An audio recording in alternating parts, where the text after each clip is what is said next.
nombre del Padre, del Hijo y del Espíritu Santo. Amén. Ven, Espíritu Santo, y llena los corazones de tus fieles, y enciende en ellos el fuego de tu amor. Envía tu Espíritu Creador, y se renovará la faz de la tierra. Estamos estudiando el Catecismo de la Iglesia Católica, su primera parte, la profesión de la fe. Segunda sesión, la profesión de la fe cristiana. Capítulo primero, creo en Dios Padre. Artículo primero, creo en Dios, Padre Todopoderoso, Creador del cielo y de la tierra. Estamos ahora en el párrafo séptimo, hablando sobre la caída. El Catecismo dedica 28 números a este tema. Estamos concluyendo con el cuarto apartado, que tiene como título No lo abandonaste al poder de la muerte. Vamos a dedicar hoy 3 números del Catecismo a profundizar este tema, número 410 al 412. El Catecismo va a reservar este mensaje de esperanza, ¿no?, que concluye el tema de la caída y abre la puerta a la figura de Jesucristo, dentro de esta doctrina católica del pecado original, ¿no? Concluye y abre la puerta con Jesucristo. Número 410 del Catecismo de la Iglesia Católica dice: tras la caída, el hombre no fue abandonado por Dios. Al contrario, Dios lo llama y le anuncia de modo misterioso la victoria sobre el mal y el levantamiento de su caída. Este pasaje del Génesis ha sido llamado protoevangelio por ser el primer anuncio del Mesías Redentor, anuncio de un combate entre la serpiente y la mujer y de la victoria final de un descendiente de esta. Número precioso este que nos ofrece el Catecismo en esta mañana, queridos amigos, ¿no? Es un número que nos habla de que es la reacción de Dios tras la primera caída del hombre en el pecado original. Es una manera de conocer a Dios, el ver cómo reacciona cuando le decepcionamos. Por ejemplo, recurrimos con frecuencia a ver la familia, ¿no? Cuando hemos visto que han reaccionado nuestros padres, cuando los hijos les hemos fallado. Uno mide la calidad de sus padres, la calidad del ser humano, en la forma que ha reaccionado cuando tenían motivos para sentirse decepcionados. La grandeza del hombre se suele medir no cuando todo sale bien, sino también en el cómo reacciona cuando las cosas le salen no como él hubiera deseado. Es una medida muy hermosa que podemos tener nosotros mismos, ¿no? Cuando somos contrariados, es cuando uno puede salir a dar lo mejor en medio de lo peor. Dar lo mejor en medio de lo peor. Fíjense, queridos amigos, la reacción de Dios después del pecado. Descubrimos en ella que en Dios no hay trampa, que en Dios no hay cara oculta. Dios es paciencia infinita, es amor infinito. Dios no puede reaccionar de una manera distinta a su propio ser, a pesar de que le hayamos ofendido. Lo primero que hace Yahvé es llamarle a Adán. Lo primero que hace Yahvé cuando el hombre le falló es llamarle. El Señor Dios llamó a Adán y le dijo: ¿dónde estás? Dios afronta ese momento, igual que lo hizo con Pedro, después de que lo había negado 3 veces. Pedro, ¿me amas? y de una manera muy delicada le recuerda su pecado. Pedro, ¿me amas? Adán, ¿dónde estás? Fijémonos cómo Dios le dice, ¿dónde estás? Nos llama la atención tremendamente que antes de decirle, ¿qué has hecho?, le pregunta, ¿dónde estás? Es decir, que le invita a ponerse en la presencia de Dios y a no esconderse de ella, aunque haya fallado, aunque haya pecado. ¿Dónde estás? Ponte enfrente mío. Nosotros decimos que la conciencia es como ese heraldo de Dios, como su mensajero, que nos manda lo que ha recibido de Dios. Por eso, Adán y Eva tendían a esconderse. Y Dios les dice, ¿dónde estás? Y no porque sirva de algo esconderse de Dios, sino porque es la manera de recordarles que pretender esconderse de Dios es pretender esconderse de uno mismo, pretender ser ciegos o ser sordos. Nadie se esconde de Dios. Pero esta pregunta que Dios les hace, tenemos que verla como que Dios que quiere hacer luz en nuestra vida. Dios que quiere hacer luz en nuestra vida. Dios no quiere que el hombre escape de su amor. Dios no quiere que el hombre escape del designio de su misericordia, porque la tiene reservada para él. Lo peor que nos puede pasar después de pecar es escondernos. El Señor nos llama y nos dice, ¿dónde estás? No, ¿qué has hecho? Esta tendencia a esconderse que tenemos los hombres cuando pecamos es esa tendencia ligada a la desesperación. Y Dios nos enseña en este pasaje tan corto del libro del Génesis a cómo tenemos que reaccionar incluso después de haber pecado, poniéndonos en la presencia del Señor y diciéndole, Señor, aquí me tienes. Tú conoces mi pecado, tú conoces mi debilidad, pero también conoces que te amo, también conoces que te quiero. Como dijo Pedro, Señor, tú lo sabes todo, tú sabes que te quiero. Pedro, ¿me amas? Señor, tú lo sabes todo.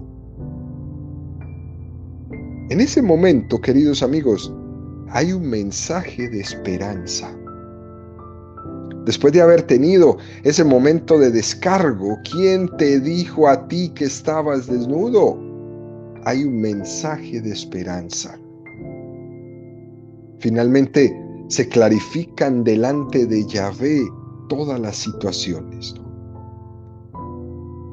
Es muy interesante esta lectura que hacemos de este número del catecismo, queridos amigos, ¿no? Porque es una lectura de muchísima esperanza para nuestra vida.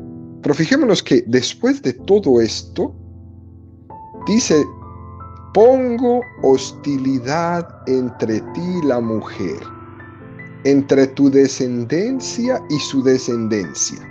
Esta te aplastará la cabeza cuando tú le hieras en el talón. A este texto es lo que se le ha llamado el protoevangelio. Es el primer anuncio de que vendrá un Salvador definitivo. Fíjense qué cosa más hermosa. En el momento más caótico de la creación, que fue el pecado de Adán y Eva, en ese momento de caos, Dios anuncia que va a venir un Salvador. ¿Sí?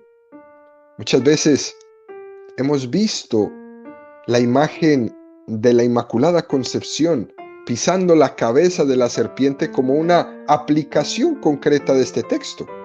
Hace pocos días hemos celebrado esa solemnidad de la Inmaculada Concepción. Ella le pisa la cabeza a la serpiente. Pero los exégetas bíblicos nos dicen que la interpretación correcta no es tanto que la mujer aplastará la cabeza, sino lo que dice la siguiente parte del texto.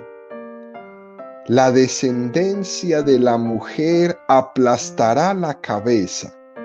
Es decir, Jesucristo aplastará esa cabeza de la serpiente. Porque la descendencia de María es Jesús. La mujer aplastará la cabeza, cuanto que la descendencia de la mujer aplastará la cabeza, Jesús. Es una interpretación que nos regalan los exégetas muy, pero muy hermosa y muy precisa, que nos llena de esperanza. Es muy interesante tener esto presente, queridos amigos, ¿no? Pero por extensión, la aplicación de la devoción mariana nos ha regalado esta imagen propia de María pisando la cabeza de la serpiente, ¿no? Es muy, pero muy interesante, es muy hermoso y es muy confortador para todos nosotros. Por tanto, en este protoevangelio, volvemos y repetimos, este primer anuncio del evangelio, ya descubrimos que desde el inicio del pecado ya hay esperanza de redención. Es un gran valor que nos regala este mensaje de esperanza. Cuando venían mal dadas en un momento, desde el punto de vista humano, en que Dios se encolerizara, que la reacción de Dios iba a ser pues una reacción de agresión, no, es una reacción de esperanza. Lo grande de todo esto es que Dios se convierte en abogado defensor del hombre.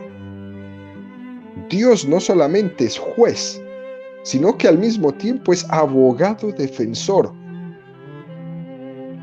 Fijémonos, queridos amigos, cuando Jesús en la cruz dice, Padre, perdónalos porque no saben lo que hacen.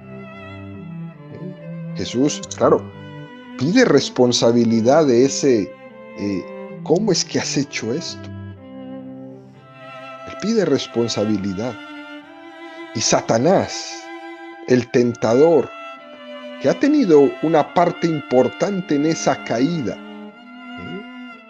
se convierte también en un poco de abogado también. Jesús nos pide responsabilidad, pero también nos promete ayuda. Habrá esperanza en medio del desastre del pecado humano. Este es un excelente primer anuncio. Por eso leemos en el Antiguo Testamento siempre a la luz del Nuevo Testamento, donde Jesucristo va a ser la plenitud de ese Antiguo Testamento. En el libro del Génesis, aunque el autor que estaba escribiendo estos versículos del Génesis siglos antes de la llegada de Jesucristo, él no era plenamente consciente de lo que estaba escribiendo. Nosotros entendemos que en el mismo momento del pecado de Adán y Eva se estaba anunciando al Redentor. Y María capitanea, lleva adelante, va por delante en esta lucha de toda la humanidad contra Satanás. La descendencia de María es Jesucristo. La descendencia de Satanás es el imperio del mal. Por lo tanto, la expresión "esta te aplastará la cabeza" cuando tú le hieras en el talón, significa que Satanás también tiende a herir, que Satanás también tiende a acechar a María, que Satanás también tiende a acechar la descendencia de María. No crean ustedes que todos los ataques que algunas personas en muchas iglesias le hacen a la Santísima Virgen María es obra de Dios, es obra de Satanás. Cada vez que escuchamos de una persona, de la boca de una persona, una blasfemia, un insulto en contra de la Madre de Dios, es Satanás el que está hiriendo el talón. Pero ella le aplastará la cabeza, su descendencia le aplastará la cabeza. Fíjese, queridos amigos, fijémonos cómo Jesucristo también es tentado por Satanás, no solamente en las tentaciones del desierto, sino en la propia cruz. En la propia cruz. Satanás, en ese mismo gesto de morder el talón, es aplastado. Es decir, Jesucristo y María arreglan nuestros platos rotos. Ellos son acosados por entrar en nuestra defensa. Y lo están haciendo en todo el momento, en todo momento. Esta te aplastará la cabeza cuando tú le hieras el talón. Así, queridos amigos, que este número 410 del Catecismo nos abre una puerta, pero preciosa, para convertirnos realmente nosotros en unos defensores de la Santísima Virgen María, que es nuestra primera defensora en contra del demonio. Por eso el demonio usa a tantas personas para herir, para dañar su nombre, para distorsionar su nombre, para confundir a las personas en torno a la figura de la Santísima Virgen María. Si es que es una estrategia del demonio, no es reflexión humana, tampoco es reflexión bíblica, es una estrategia diabólica y muchos han caído en ella. Continúa el número 411 del Catecismo y nos dice: la tradición cristiana ve en este pasaje un anuncio del nuevo Adán, que por su obediencia hasta la muerte en la cruz repara con sobreabundancia la desobediencia de Adán. Por otra parte, numerosos padres y doctores de la Iglesia ven en la mujer anunciada en el protoevangelio, la Madre de Cristo, María, como la nueva Eva. Ella ha sido la primera y de una manera única se benefició de la victoria sobre el pecado alcanzada por Cristo.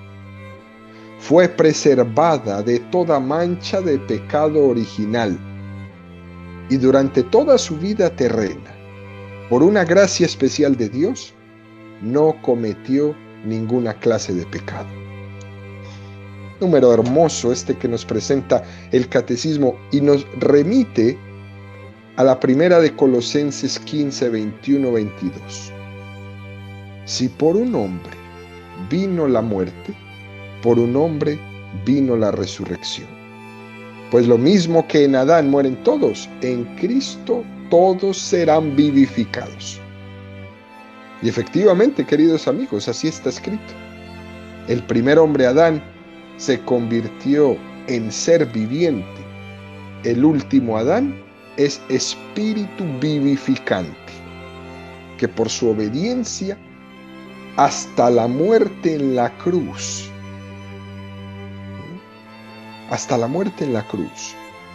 no solo él vive, sino que da vida eterna. Por su muerte en la cruz no solo él vive, sino que da vida eterna. El perdón es vida eterna, es vivificar. El que perdona da vida, el que perdona da esperanza. Uno de estos signos de por qué llamamos a este texto protoevangelio, ese primer anuncio, es este, queridos amigos. Y como consecuencia de esto, muchos padres de la Iglesia llamaron a Jesucristo el nuevo Adán y a María la nueva Eva.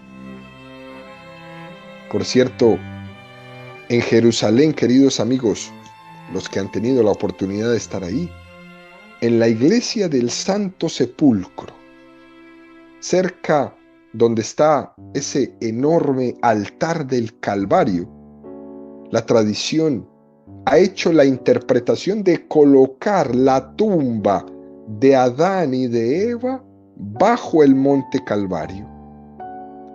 La tumba de Adán y Eva están bajo el monte Calvario. Con ello se está simbolizando cómo la sangre redentora del nuevo Adán da vida, redime el pecado del primer Adán. Por eso Jesús está por encima de Adán.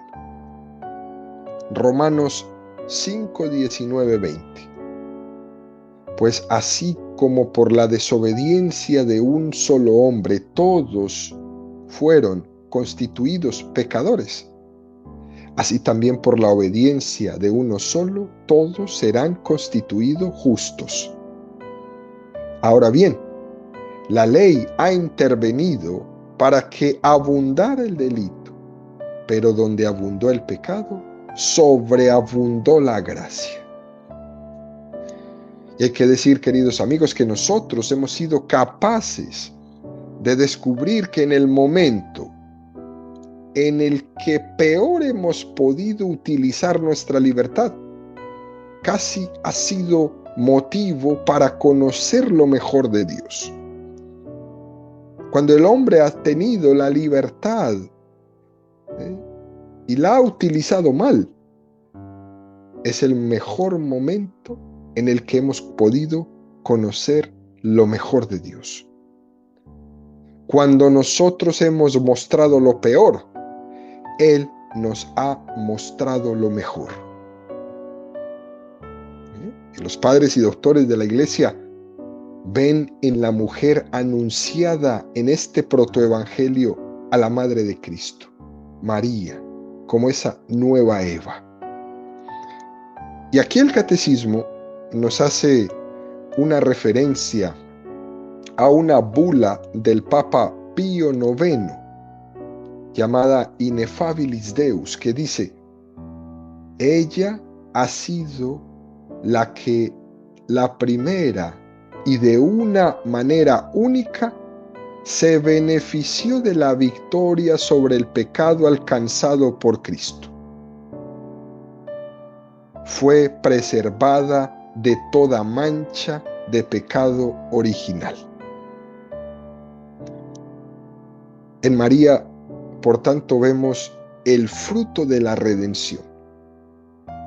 Si alguno tuviera la tentación de pensar, ¿merece la pena el esfuerzo de Dios para redimir al mundo? Si alguno se preguntara eso, si alguno tuviera en su vida esta tentación, pues es una tentación muy interesante, porque incluso también Jesús la pudo haber tenido en Getsemaní, en ese momento de dolor. Ahí en el monte, llegado el momento de la pasión, Satanás puede tentar a Jesús diciéndole: Jesús, ¿y todo esto para qué? Dime quién de ellos te va a agradecer todo este sufrimiento que estás teniendo para la redención. ¿Quién te lo va a agradecer? Míralos,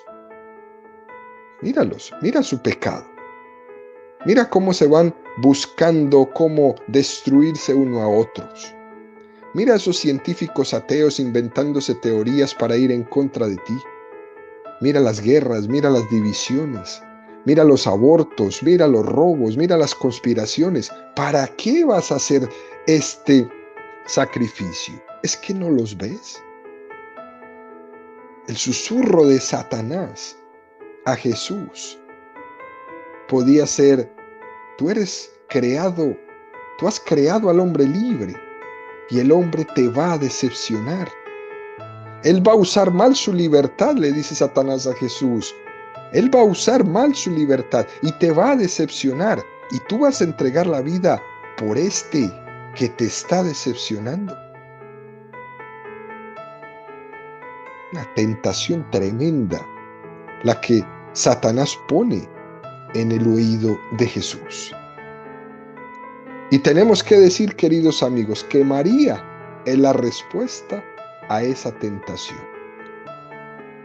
Solamente con Jesús ver a su madre, hay que decir, mira, ha servido la redención.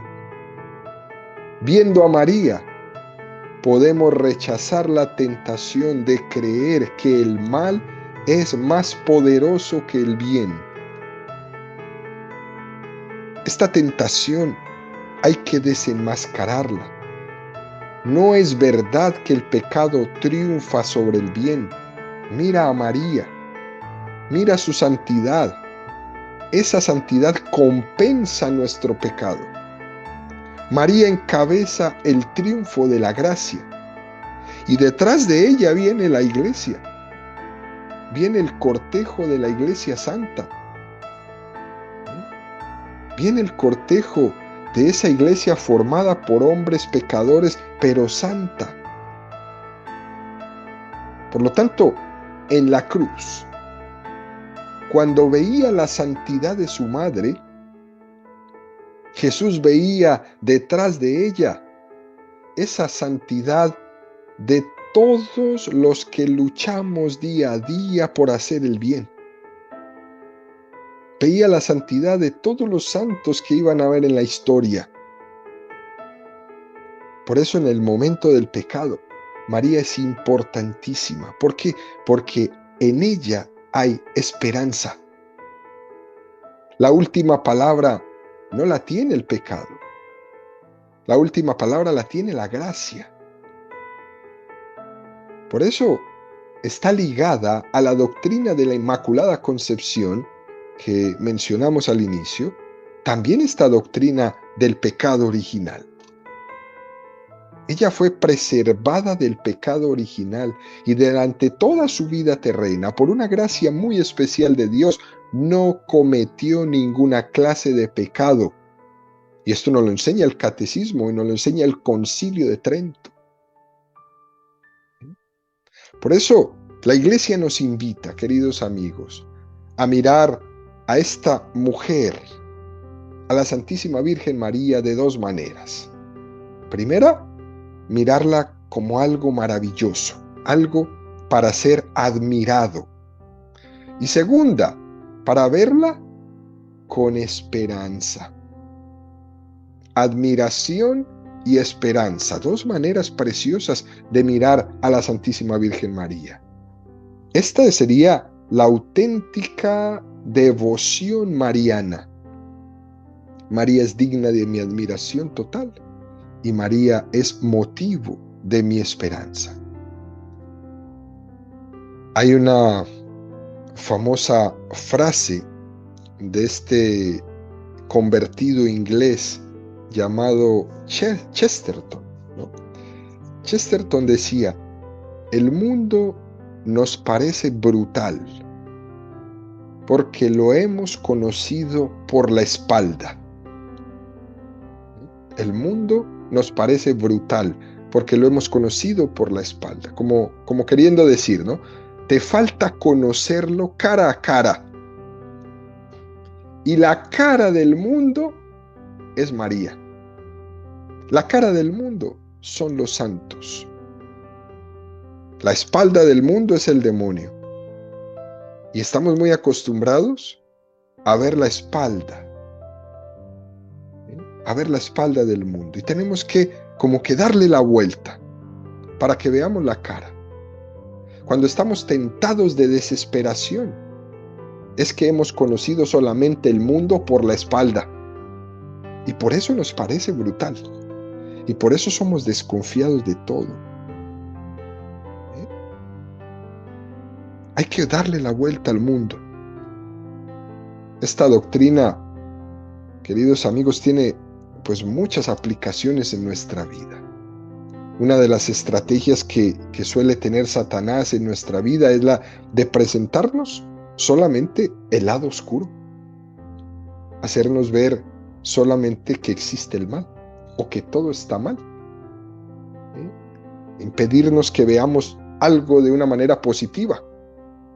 Y entonces su estrategia es encerrarnos en la desesperación. Pero Dios nos enseña que tenemos que darle la vuelta. para que le miremos cara a cara, para que veamos lo mejor que tiene el mundo. Y vuelvo y repito, y eso mejor que tiene el mundo, esa cara que necesitamos sacar, que necesitamos conocer, tiene rostro, se llama María. Por último, número 412 del Catecismo.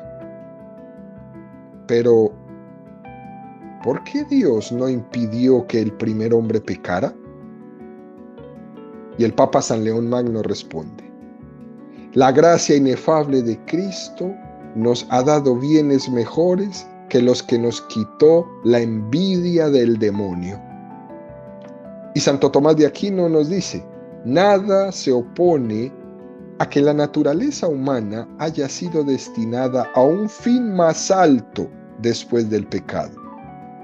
Dios, en efecto, permite que los males se hagan para sacar de ellos un mayor bien. De ahí las palabras de San Pablo: donde abundó el pecado, sobreabundó la gracia. Y en la bendición que hacemos en el cirio pascual, durante la noche de la resurrección, decimos: oh feliz culpa que mereció tal y tan grande Redentor.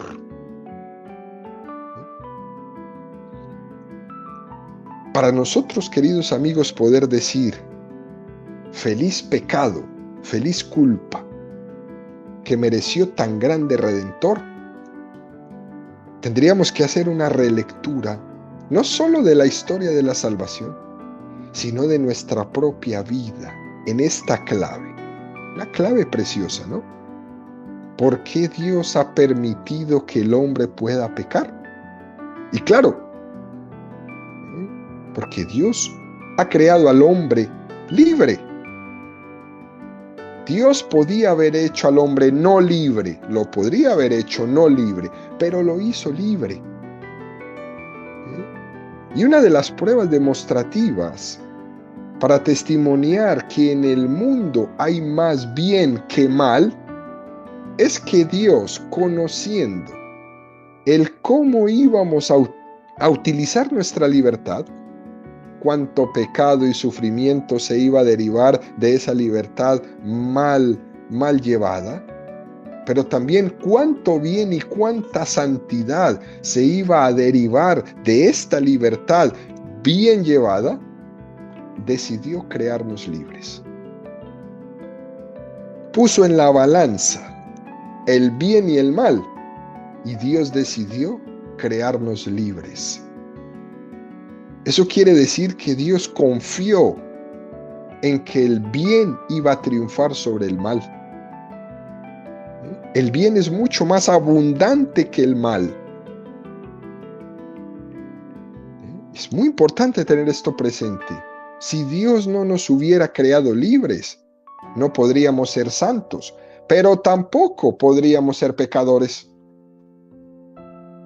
Por eso la belleza de María y su santidad nos inspira.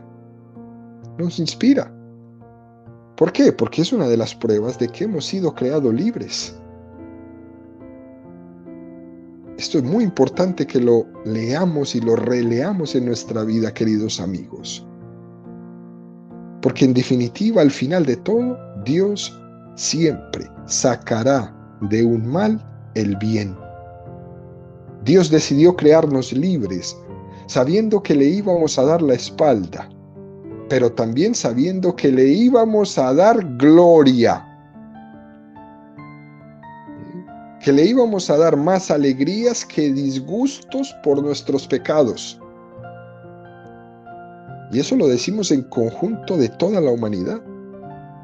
Dios tiene más alegrías por nuestras obras buenas, por nuestras obras de misericordia, que tristezas por nuestros pecados. Y a título personal, ¿no? Porque Dios es capaz de reconducir cada historia personal del pecado. Y Dios es capaz de sacar de mi miseria lo mejor, frente a nuestro pecado. Lo primero que surge en nosotros es: ya la regué. en Dios, lo primero que surge es: vamos a ver cómo reconducimos esto que regaste. Vamos a ver cómo arreglamos esto que regaste. Nosotros nos quejamos, Dios sale a nuestro encuentro. Y en ese mensaje de esperanza, ante esta respuesta de Dios siempre positiva, a ver cómo arreglamos esto que regaste, se encuentra el rostro de la Santísima Virgen María. Aunque tú niegues a Dios, Dios no te negará, porque no puede negarse a sí mismo. Aunque tú te esfuerces por decir que no existe, Dios nunca dirá que tú no existes, porque Él no puede negarse a sí mismo, ¿no? Es una manera muy hermosa de que veamos esta realidad. Por lo tanto, queridos amigos, en forma de conclusión, ¿no?, es la manera como el catecismo concluye de una manera esperanzadora este tema sobre el pecado original, con esa frase preciosa: no lo abandonaste al poder de la muerte. Y esto forma parte de esa expresión que decimos siempre en la liturgia, cuando estamos en la Eucaristía, en esa plegaria eucarística que tiene el canon de la misa, ¿no? No lo abandonaste al poder de la muerte. Y esto nos abre un enorme mensaje de esperanza para todos nosotros.